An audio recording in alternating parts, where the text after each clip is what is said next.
అది పైనుంచి హెలికాప్టర్లో చూస్తే సొరంగం లోపల ఏమన్నా ప్రత్యేకంగా చూడడానికి వీళ్ళకి ఏమైనా ఎక్స్రే కెమెరాలు కళ్ళు గిట్ట ఉన్నాయా? ఆ హెలికాప్టర్లో చక్కర్లు కొట్టుడు టీవీలో ఇంటర్వ్యూలు ఏందో నాకైతే అర్థం కాలేదు. ఇప్పుడు మీరు కనీసం ఇలా 5 రోజులు అయింది, ప్రతి నిమిషం కూడా చాలా ముఖ్యమైనటువంటిది.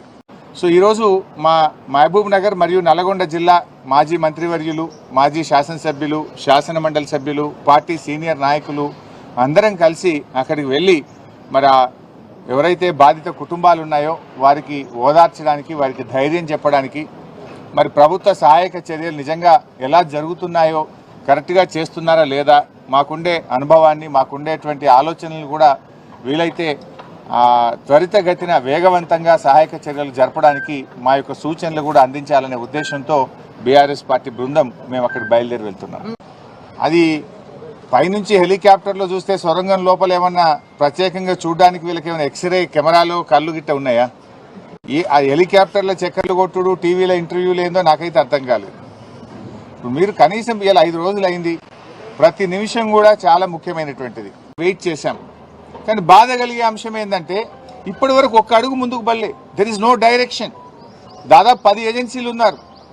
ఒక్కొక్కరు వెళ్తున్నారు, ఒకరొక మాట చెప్తున్నారు, ఒకరొక మాట చెప్తున్నారు. మేము మీడియాలో చూసిందో పత్రికల్లో చూసింది చెప్తున్నా. నేను బీహార్ నుంచి ర్యాట్ వాళ్ళు వచ్చారన్నారు, ఎన్డీఆర్ఎఫ్ వచ్చిందని చెప్పినారు, లేకపోతే వేరియస్ టీమ్స్ వచ్చినాయి, నేవీ నుంచి వచ్చిందన్నారు, లేదా కాశ్మీర్ నుంచి ఏదో టీం వచ్చిందన్నారు, ఛత్తీస్గఢ్ నుంచి టీం వచ్చిందన్నారు, మన సింగరేణి నుంచి ఒక టీం వచ్చిందన్నారు. What is the direction?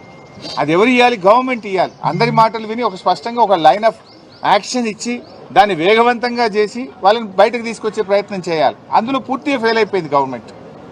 బాధ కలిగే అంశం ఏంటంటే మీ ఫెయిల్యూర్ను కప్పిపుచ్చుకోవడానికి చిల్లర మాటలు మాట్లాడుతున్నారు.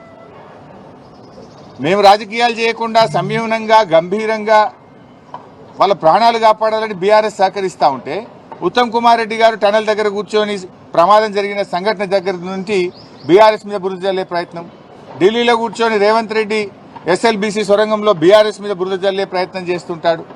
వెంకటరెడ్డి గారు అయితే ఆయన నీళ్లు వాటర్ అంటాడు, ఆయన ఏం మాట్లాడతాడో నేను ఆయన గురించి మాట్లాడి దండగా. సో ఇట్లా ఒక గందరగోళమైన పరిస్థితి ప్రభుత్వంలో నెలకొన్నది.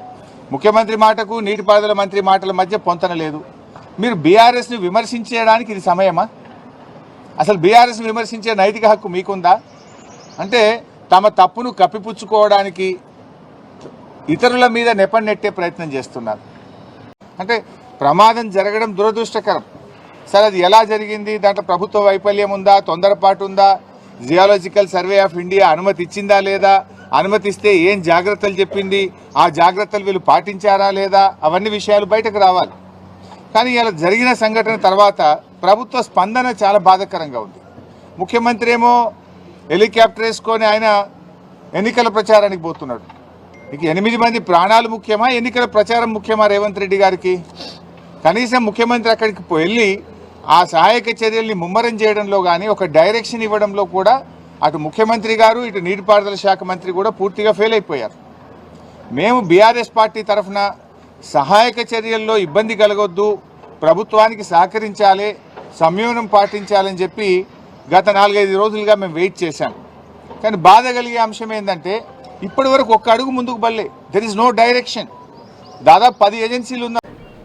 మేము స్పష్టంగా 5 సంవత్సరాల నుంచి ముందుకు పోలేకపోవడానికి ప్రధానమైన కారణం నీటి ఊటనే చెప్పినాం. నేను గతంలో మాట్లాడింది అనేక సందర్భాలు మీరు చూసారు. నేను కూడా అక్కడపై విజిట్ చేసిన, ఏదైనా ప్రయత్నాలు చేయాల్సిన ప్రయత్నాలను చేసిన. ప్రతి నెల 1.5 కోటికి పైగా వాళ్ళకు కేవలం నీళ్లను బయట తీయడం కొరకే ఖర్చు అవుతుండే. ఎలక్ట్రిసిటీ డిపార్ట్మెంట్ వాళ్ళు పవర్ కట్ చేస్తుండే.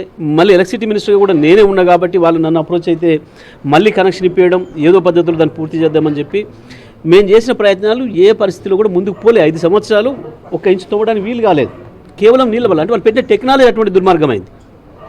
ఆ టెక్నాలజీ పెట్టినప్పుడే చెప్పినాం. మేము బీఆర్ఎస్ పార్టీగా లేకపోయినా తెలంగాణ వాదులుగా, నల్లగొండ బిడ్డలుగా ఆనాడే మేము విమర్శలు చేసినాం. ఇది సరైనది కాదు, ఈ టెక్నాలజీ పెట్టడం అనేది నల్లగొండకు ద్రోహం చేయడం తప్ప ఇంకోటి కాదు అనే మాట మేము ఆ రోజు స్పష్టంగా చెప్పినాం. మేము ఇది పూర్తి చేయడం కొరకు పెట్టిన ప్రాజెక్టు కాదు, కేవలం నల్లగొండ జిల్లా ప్రజల్ని మోసం చేయడం కొరకు నల్లగొండ నాయకులు ఇంతెత్తు పెరిగిన నాయకులు వీళ్ళ సహకారంతో సమైక్యాంధ్ర పాలకులు మనకు చేస్తున్న ద్రోహం అని చెప్పి ఆ రోజు మేము చెప్పినాం స్పష్టంగా.